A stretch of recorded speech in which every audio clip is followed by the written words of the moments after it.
എന്താ പക്ഷേ? കോഓപ്പറേറ്റീവ് ബാങ്കിന്റെ മാനേജർ കൃഷ്ണവാര്യർ വന്നിട്ടുണ്ട്. അച്ഛനെ കാണാനാണോ? കണ്ടോട്ടെ. അതല്ല, വേറെന്തോ കാര്യം പറയാനാ.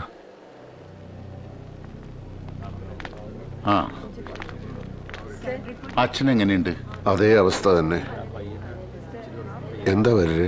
അല്ല, ഈ സമയത്ത് ഞാനിതിവിടെ പറയാൻ പാടുണ്ടോ എന്ന് എനിക്കറിയില്ല. സൊസൈറ്റിയും ബാങ്കും ഒക്കെ പാർട്ടിയുടെ ആണെങ്കിലും ബാങ്കിലെ മാനേജർ എന്ന നിലക്ക് എനിക്കൊരു ഉത്തരവാദിത്വം ഉണ്ടല്ലോ. ഇടയ്ക്കെപ്പോഴെങ്കിലും ബോധം തെളിഞ്ഞപ്പോ മറ്റേ കാര്യത്തെക്കുറിച്ച് എന്തെങ്കിലും പറഞ്ഞിരുന്നോ? എന്ത് കാര്യം? നെല്ല് സംഭരിച്ച് അരിമില്ല് തുടങ്ങാൻ വെച്ച ഫണ്ടിൽ നിന്ന് എടുത്ത കാശാണല്ലോ. ആര് കാശെടുത്തു? സൊസൈറ്റിയുടെ എന്തോ അത്യാവശ്യത്തിന് ഗോപാലേട്ടൻ ബാങ്കിൽ നിന്ന് 20 ലക്ഷം രൂപ എടുത്തിരുന്നല്ലോ. സൊസൈറ്റിയുടെ അത്യാവശ്യത്തിനോ? അങ്ങനെ ഒരു കാശിന്റെ ആവശ്യം വന്നിട്ടില്ലല്ലോ. ഇന്നലെ വരെയുള്ള കണക്കുകളൊക്കെ ഞാൻ നോക്കിയതാണല്ലോ. അതെനിക്കറിയില്ല. ബാങ്കിൽ നിന്ന് പിൻവലിച്ചതിന് ബാങ്കിൽ തെളിവുണ്ട്. സൊസൈറ്റിയുടെ ആവശ്യത്തിന് ഉപയോഗിച്ചില്ലെങ്കിൽ പിന്നെ ഗോപാലേട്ടനെ പണം എന്ത് ചെയ്തു? മുകുന്ദനോട് ഇതിനെപ്പറ്റി വല്ലതും പറഞ്ഞിട്ടുണ്ടോ? എനിക്കൊന്നും അറിയില്ല. ഇതൊരു പുലിവാലല്ലോ. അപ്രതീക്ഷിതമായ ഒരാഘാതമായിരുന്നു പാർട്ടിക്കത്. ആദർശവാനായ സൊസൈറ്റി ഗോപാലൻ ഈ തുക എന്തു ചെയ്തു?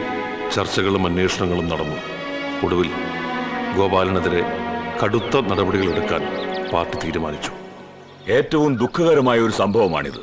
ആരാണ് ഈ സൊസൈറ്റി ഗോപാലേട്ടൻ? ജന്മിത്വം കൊടികുത്തി വാണിരുന്ന ഒരു കാലഘട്ടത്തിൽ പാർട്ടിക്ക് വേണ്ടി നിർഭയം പോരാടിയ മനുഷ്യൻ. സത്യത്തിൽ ഈ ചെമ്മണ്ണൂരിലെ പാർട്ടി സ്ഥാപകൻ. സൊസൈറ്റി പ്രസ്ഥാനങ്ങളിലൂടെ നിരവധി കർഷക സമരങ്ങളിലൂടെ പാർട്ടിക്ക് അടിത്തറയുണ്ടാക്കിയ ആ മനുഷ്യനെ അതേ പാർട്ടി തന്നെ ഇപ്പൊ പുറത്താക്കുമെന്ന് വെച്ചാൽ? അതും ഗോപാലൻ അത്യാസന്ന നിലയിൽ ആശുപത്രിയിൽ കിടക്കുമ്പോ. പാർട്ടി നിയോഗിച്ച കമ്മിറ്റിയുടെ അന്വേഷണത്തിൽ ആ തുക സൊസൈറ്റിക്ക് വേണ്ടി ചെലവഴിച്ചിട്ടില്ല.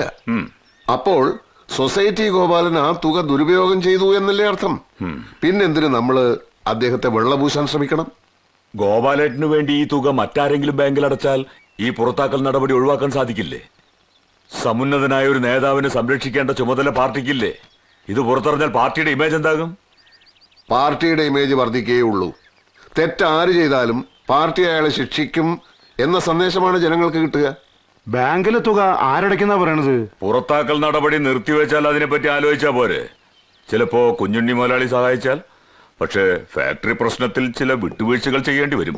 അതൊരു കാരണവശാലും നടക്കില്ല. സെക്രട്ടറി എന്ന നിലയിൽ ശിക്ഷ നടപ്പാക്കാനുള്ള ഉത്തരവാദിത്തം എനിക്കാണ്. അദ്ദേഹത്തിന്റെ മകൻ എന്ന നിലയ്ക്ക് ആ കടബാധ്യതയും ഞാൻ ഏറ്റെടുക്കുന്നു. അങ്ങനെ നിനക്ക് ഏറ്റെടുക്കാൻ പറ്റുന്ന തുകയാണോ മൂന്നത്? ഏറ്റെടുത്തല്ലേ പറ്റൂ. പക്ഷെ കടം വീട്ടുന്നത് വരെ പാർട്ടി എനിക്ക് ലീവ് അനുവദിക്കണം. ബാങ്കിൽ നിന്ന് ഒരു സാവകാശം വാങ്ങി തരികയും വേണം. അങ്ങനെയാണെങ്കിൽ ഗോപാലൻ എന്തിനു പുറത്താക്കണം?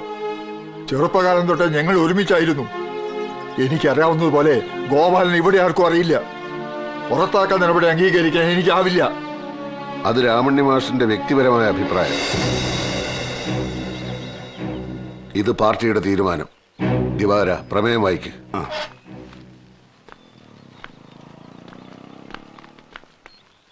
സഖാക്കളെ, പാർട്ടി നിശ്ചയിച്ച പ്രത്യേക അന്വേഷണ സംഘത്തിന്റെ പ്രാഥമിക നിഗമന പ്രകാരം സഖാവ് സൊസൈറ്റി ഗോപാലൻ എന്ന ചിറ്റെഴുത്ത് ഗോപാലിനെ പാർട്ടിയുടെ പ്രാഥമിക അംഗത്തിൽ നിന്നും സസ്പെൻഡ് ചെയ്യുവാൻ. ഗോപാലേട്ടൻ പോയി.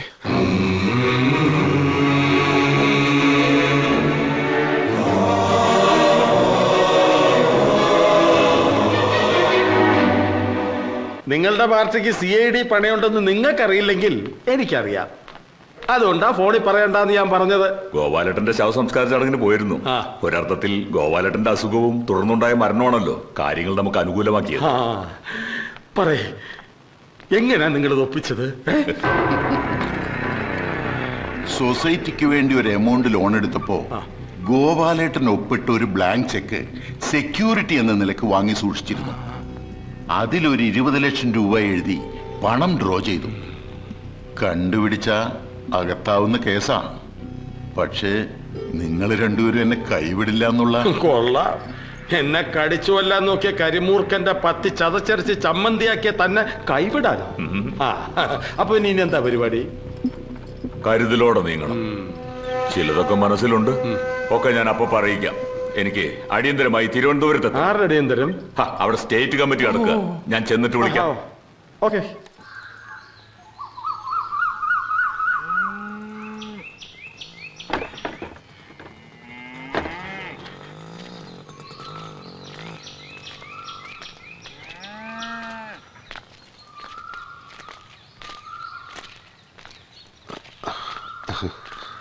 എന്താ മുകുന്ദേട്ടാ ഇത്? ഇവിടെ തന്നെ ഒരേ ഇരിപ്പാണ്. വൈകുന്നേരം ജംഗ്ഷനിലോട്ട് വരാനിരുന്നതാണ്.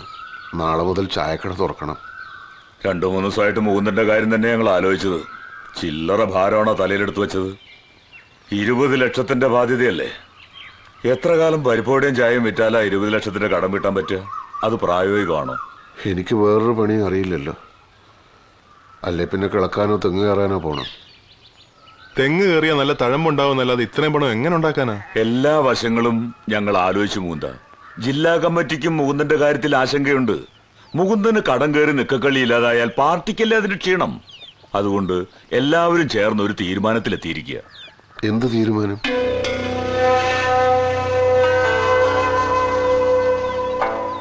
മുകുന്ദേട്ടൻ എന്തായാലും പാർട്ടിയിൽ നിന്ന് ലീവ് എടുക്കാൻ തീരുമാനിച്ചിരിക്കുകയല്ലേ? ആ സമയം എന്ന് വെച്ചാ 2-3 കൊല്ലം ദുബായ് പോയി ജോലി ചെയ്തൂടെ? ഐസ് മിഠായി വിറ്റ് നടന്നിരുന്ന കുമാരൻ, കൂലിപ്പണിക്കാരൻ വാസു, ആശാരി ബാലൻ, അങ്ങനെ എത്ര പേരാ ഗൾഫിൽ പോയി ലക്ഷപ്രഭുക്കളായത്? എന്നെ ഒരു ലക്ഷപ്രഭുവാക്കാനാണോ പാർട്ടിയുടെ തീരുമാനം? ലക്ഷങ്ങളുടെ കടം വന്നാൽ അത് വീട്ടാൻ ലക്ഷങ്ങൾ തന്നെ വേണ്ടേ? മറ്റാരെങ്കിലും സഹായിക്കാമെന്ന് വെച്ചാൽ അത് മുകുന്ദന് സമ്മതമല്ല. എന്തായാലും ചായക്കട നടത്തി ഈ കടം വീട്ടാമെന്ന് സ്വപ്നത്തിൽ പോലും ചിന്തിക്കണ്ട. ദുബായ് എന്ന് പറയുമ്പോ ഞാൻ വേണേ ക്യൂബയിലോ ചൈനയിലോ പോകാം. ക്യൂബയും ചൈനയും കമ്മ്യൂണിസ്റ്റ് രാജ്യങ്ങളൊക്കെ തന്നെ. പക്ഷെ ഒരു വിദേശിക്ക് ജോലി കൊടുക്കാനുള്ള വകുപ്പൊന്നും അവിടെ ഇല്ല. അഥവാ ജോലി കിട്ടിയാൽ തന്നെ നല്ല ശമ്പളം കൊടുക്കാനുള്ള സാമ്പത്തിക ശേഷി ക്യൂബയ്ക്കില്ല. ആര് പറഞ്ഞു? Fidel Castro. മൂപ്പര് നിരന്തരമായി അമേരിക്കയുമായി സംഘർഷത്തിലായതുകൊണ്ട് അവിടെ സ്ഥിതിയൊക്കെ അല്പം മോശം. നല്ലതുപോലെ ചിന്തിച്ചിട്ടാ മുകുന്ദേട്ടാ ഞങ്ങൾ പറയുന്നത്.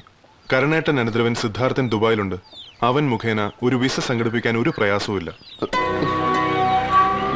ജില്ലാ കമ്മിറ്റി പറയുന്നത് മുകുന്ദനെ പോലെയുള്ള ഒരു നേതാവിന്റെ ആവശ്യം ഇപ്പൊ ദുബായിലുണ്ടെന്ന. ആയിരക്കണക്കിന് മലയാളികൾ ജോലി ചെയ്യുന്ന സ്ഥലമല്ലേ? അവർക്ക് പ്രശ്നങ്ങളുണ്ട്. അവർ സംഘടിതരല്ല. മുകുന്ദന് അവർക്കിടയിൽ കാര്യക്ഷമമായി പ്രവർത്തിക്കാൻ കഴിയുമെന്നാണ് ജില്ലാ കമ്മിറ്റിയുടെ വിലയിരുത്തൽ. പ്രവാസികൾക്ക് വോട്ടവകാശം ലഭ്യമാക്കാനുള്ള ചർച്ചകൾ നടക്കുകയാണല്ലോ. അതുകൊണ്ട് എത്രയും വേഗം നമ്മുടെ വഴിയിലേക്ക് അവരെ കൊണ്ടുവരേണ്ടതും അത്യാവശ്യമാണ്. മുകുന്ദനൊന്നും അറിയണ്ട, എല്ലാം ഞങ്ങൾ നോക്കിക്കോളാം. ദുബായിക്ക് പോകാൻ മാനസികമായി തയ്യാറെടുക്കുക, അത്രേ മുകുന്ദൻ ചെയ്യേണ്ടതുള്ളൂ.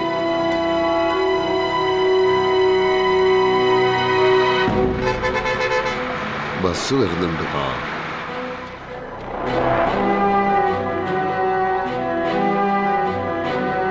വിഷമിക്കണ്ട, ഇതൊരു സ്ഥലം മാറ്റായിട്ട് കരുതിയാ മതി. മാറാത്തതൊന്നേ ഉള്ളൂ മാറ്റം എന്ന് മാർസ് പറഞ്ഞിട്ടുണ്ടല്ലോ. കടബാധ്യത തീർക്കാനാണെങ്കിലും അവിടുത്തെ തൊഴിലാളികൾക്കിടയിൽ പ്രവർത്തിക്കാനാണല്ലോ ഞാൻ പോകുന്നത്.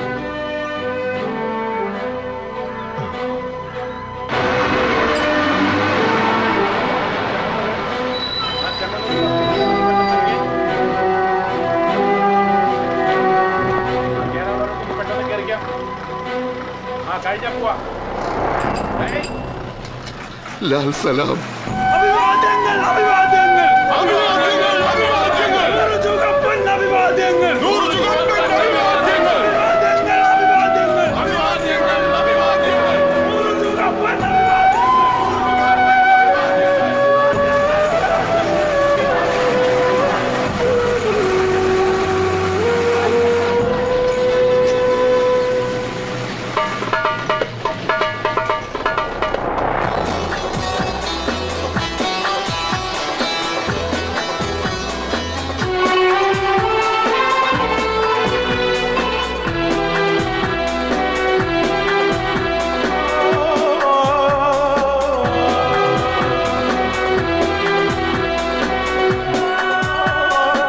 മുകുന്ദേട്ടൻ ആദ്യമായിട്ടില്ലേ ദുബായിലേക്ക് വരുന്നത്? അതെ, സിദ്ധാർത്ഥൻ ഇവിടെ ഉണ്ടല്ലോ എന്നുള്ളതായിരുന്നു ആകെയുള്ളൊരു ധൈര്യം.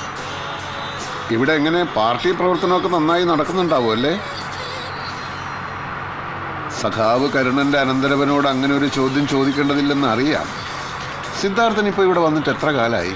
4-5 കൊല്ലായി. പാർട്ടി പ്രവർത്തനം എന്ന് പറഞ്ഞാ മുകുന്ദേട്ടൻ എന്താ ഉദ്ദേശിക്കുന്നത്? പാർട്ടി പ്രവർത്തനം എന്ന് പറഞ്ഞാൽ തന്നെപ്പോലെ തൻ്റെ സഹജീവികളും തുല്യ നിലവാരത്തിൽ ജീവിക്കുന്നുണ്ടെന്ന് ഉറപ്പുവരുത്തുക. അവരെ ചൂഷണം ചെയ്യാൻ ശ്രമിക്കുന്ന ബൂർഷാ ശക്തികളെ ശക്തമായി ഉപരോധിക്കുക. അതൊക്കെ നോക്കാൻ ഈ രാജ്യത്ത് ഒരു നിയമവ്യവസ്ഥ ഉണ്ടല്ലോ. ഉണ്ടാവാം, എന്നാലും കുത്തക മുതലാളിമാർ ഇവിടെ വളരെ കൂടുതലാണെന്നാണ് കേട്ടിട്ടുള്ളത്. സത്യം പറഞ്ഞാൽ ചൈനയിലോ ക്യൂബയിലോ പോണോന്നായിരുന്നു എന്റെ ആഗ്രഹം.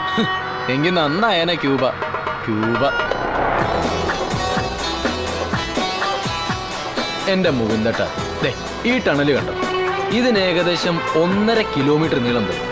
ഇങ്ങനൊരു ടണല് മുകുന്ദട്ടം പറഞ്ഞ ക്യൂബയിലുണ്ട്. ആകാശം മുട്ട് ഉയർന്നു നിൽക്കുന്ന കെട്ടിടങ്ങൾ കണ്ടോ? ഇതുപോലെ ഒരു കെട്ടിടത്തിന് അത്രം വരുമോ മൊത്തം ക്യൂബ? സിദ്ധാർത്ഥ, നമ്മളായിട്ട് ക്യൂബയെ കൊച്ചാക്കി സംസാരിക്കരുത്. പിന്നൊരു കാര്യം, ഒരു രാജ്യത്തിന്റെ വളർച്ച നിശ്ചയിക്കുന്നത് അവിടുത്തെ വലിയ കെട്ടിടങ്ങളാണെന്ന് ഫിഡൽ കാസ്ട്രോ എവിടെയും പറഞ്ഞിട്ടില്ല. ഓഹോ, ഇങ്ങനെയാണല്ലേ ക്യൂബ മുകുന്ദൻ എന്നുള്ള പേര് വീണത്. അപ്പോ പാർട്ടി പ്രവർത്തനത്തിന് വന്നതാണോ അതോ അച്ഛൻ വരുത്തി വെച്ച കടം വീട്ടാൻ വന്നതാണോ? രണ്ടും ഉദ്ദേശിക്കുന്നുണ്ട്. തൊഴിലാളികളുടെ പ്രശ്നങ്ങൾ പഠിച്ച് അപ്പപ്പോ പാർട്ടി സെക്രട്ടേറിയറ്റിൽ റിപ്പോർട്ട് ചെയ്യണം.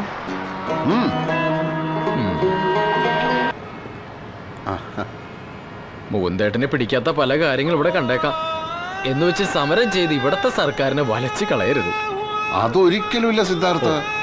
കേരളത്തിലെ പട്ടിണിക്കും തൊഴിലില്ലായ്മയ്ക്കും വലിയൊരളവിൽ പരിഹാരമായതും മലയാളികൾ ഇവിടെ വന്ന് ജോലി ചെയ്യാൻ തുടങ്ങിയപ്പോഴല്ലേ.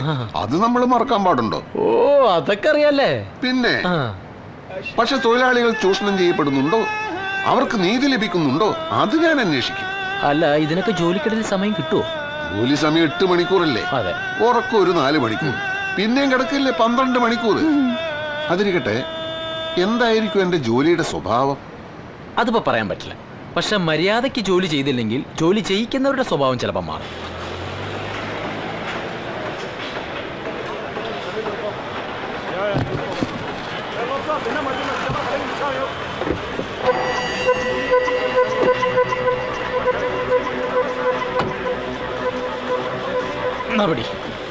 അയ്യോ, ഇതെന്തിനാ ഇങ്ങോട്ടെടുത്തത്? റൂമിൽ വെച്ചാ പോരായിരുന്നു? കൂടെ കൊണ്ട് നടക്കുന്നത് എപ്പോഴും സൗകര്യം. മാത്രമല്ല, തൊഴിലാളികളുടെ പ്രശ്നങ്ങൾ നേരിട്ട് കണ്ട് പഠിച്ച് റിപ്പോർട്ട് തയ്യാറാക്കാനുള്ള പെന്നും പേപ്പറും ഫയലൊക്കെ ഇതിനകത്തല്ലേ. അസ്സലാമു അലൈക്കും. വാലൈക്കും അസ്സലാം.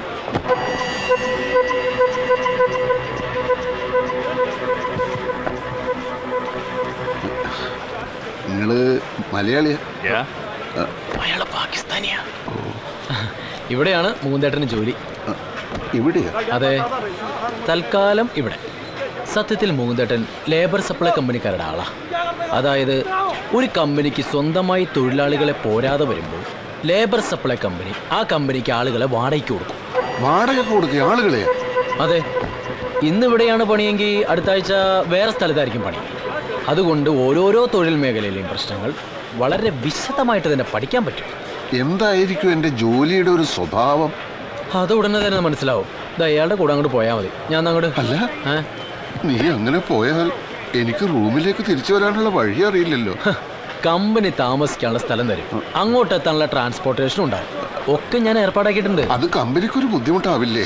കമ്പനിക്ക് ഒരു ബുദ്ധിമുട്ടുണ്ടാവില്ല. വളരെ വിശാല മനസ്കതയുള്ള കമ്പനിയാ.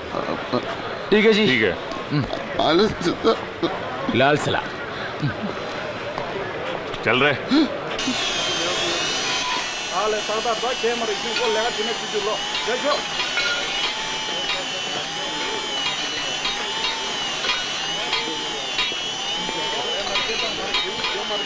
पहन के आओ, पहन के आओ.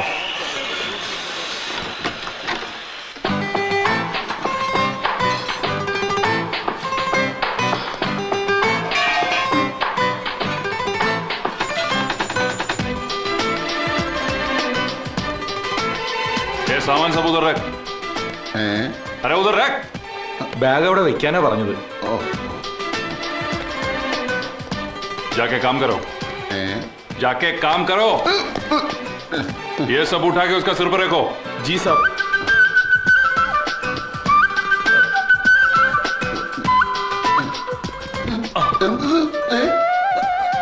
പുറകോട്ട് പുറകോട്ട് പുറകോട്ട് കടന്നോ.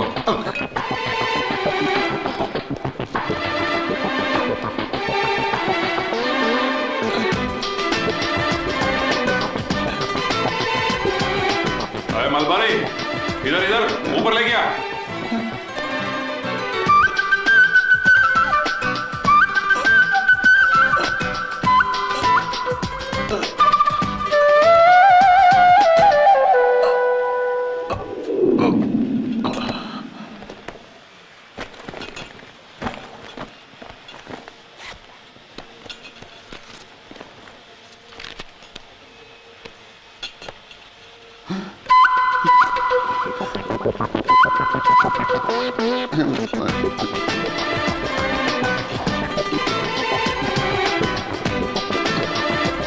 വെച്ചോളി.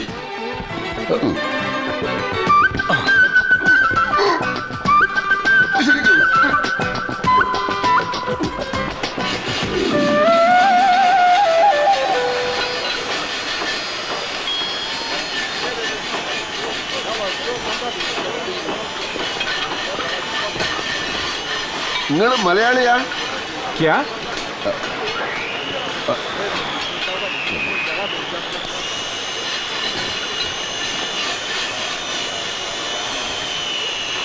നിങ്ങൾ മലയാളിയാ?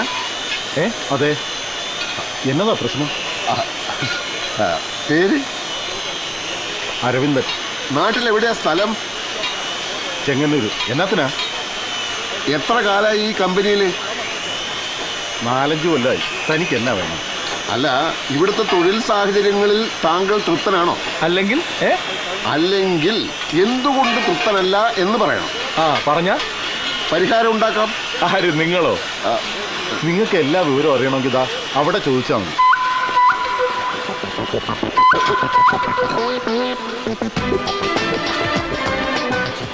ये इसका सर पर रखो.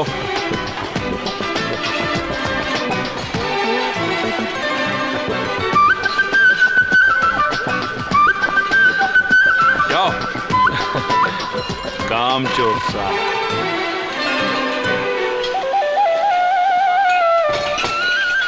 ഒന്ന് പിടിക്കും.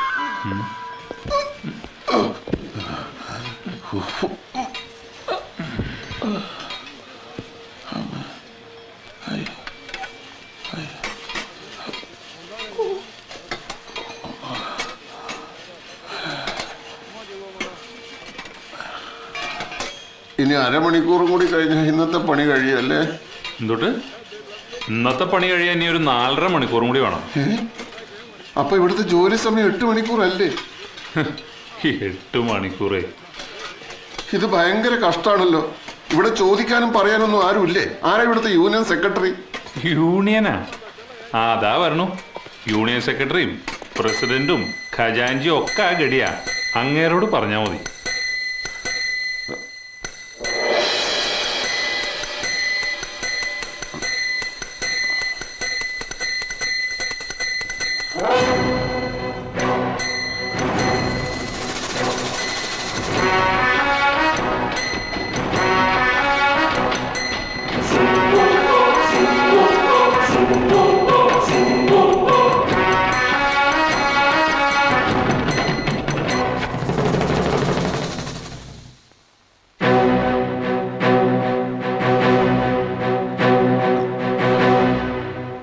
ടോയ്ലറ്റ് വേറെ.